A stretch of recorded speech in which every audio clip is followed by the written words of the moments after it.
Madame Tchélékian, c'est Annie Martin qui rapporte.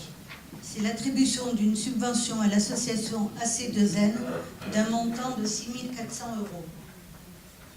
Question, remarque, Monsieur Fuson, Monsieur Amaro. Je voulais savoir quelles sanctions ont été prises à l'encontre de l'animateur qui encadre des jeunes dans cette association pour les propos qu'il avait tenus dans une interview. Je rappelle ses propos. Question, vos proies, elles sont comment? En parlant des femmes, nos proies sont halal et Allah. Donc, quelles sanctions ont été prises à son encontre? Je réponds peut-être. Alors, premièrement, ces propos sont démentis, mais qu'importe. S'il les a tenus, ils sont effectivement condamnables. Mais très sincèrement, mis à part stigmatiser, je peux comprendre que par les temps qui courent, vous le fassiez facilement. Mais quelles sanctions avons-nous à prendre, nous? Encore une fois, c'est une association. C'est une association qui est ce qu'elle est. Moi, j'étais d'ailleurs un des rares élus à être dimanche au Battle, qui a été organisé à Tino Rossi. C'est une manifestation, tu y étais aussi, qui a pris une dimension nationale, voire plus. Ça s'est passé magnifiquement. Le spectacle, le breakdance, donc, était de grande qualité. À titre personnel, je préfère le classique, mais ça n'engage que mes goûts. Je peux vous dire que je préfère, mais de très loin, que des jeunes participent de ce type de culture, plutôt que d'aller traîner Dieu sait quoi et Dieu sait où dans les rues. Voilà, c'est ma position. Après, si ce monsieur a tenu des propos de cet ordre-là, je le condamne à titre personnel, mais je n'ai pas, comment dirais-je, vocation à prendre une sanction que, bien évidemment, je prendrais si c'était un agent municipal. Je vous rappelle que la France est un pays, c'est une exception dans le monde, est un pays strictement laïque, et que tout propos qui soit raciste, xénophobe ou contre les femmes, et là en l'occurrence c'est plutôt de cette nature qu'il s'agit, sont des choses condamnables.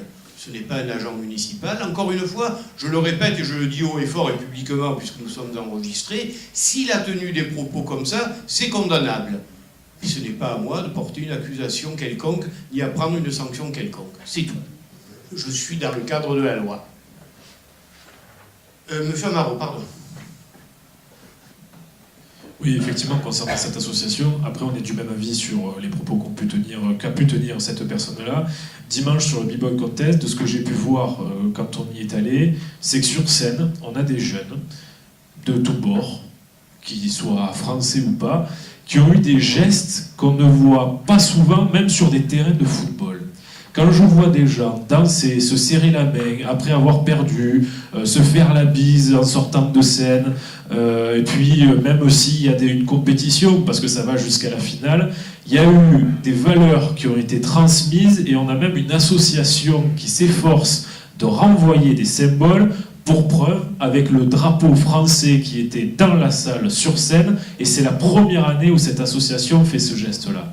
Donc on a des valeurs qui sont transmises au sein de cette association, et en plus on a des encadrants qui émettent des emblèmes, qui émettent de temps en temps des petits messages en disant on n'oublie pas les valeurs de la France. Donc oui, heureusement que ces jeunes sont là, parce qu'encore une fois, sur certains stades de football, et pas très loin d'ici, on voit des gestes qui ne sont totalement pas de la même envergure, plutôt que sur une scène où je suis d'accord, moi-même le rap c'est pas du tout ma tasse de thé, je ne dirais pas mes goûts musicaux parce que ça n'intéresse personne, mais pourvu que ça dure.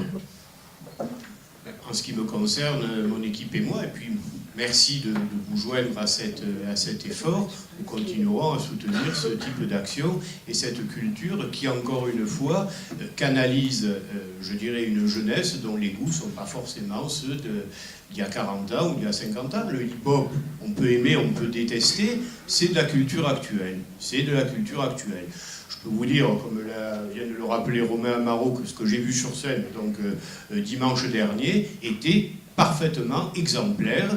Et je peux vous assurer que si, à l'occasion d'une manifestation comme celle-là, comme d'une autre d'ailleurs, il y avait une quelconque dérive dans le sens que vous condamnez et que je condamne également, hein, soyez-en persuadés, je serai le premier à suspendre ce type de manifestation. Maintenant, le témoignage que vous rapportez, il vaut pour ce qu'il vaut. Je mets aux voix. Qui est pour? Qui est contre?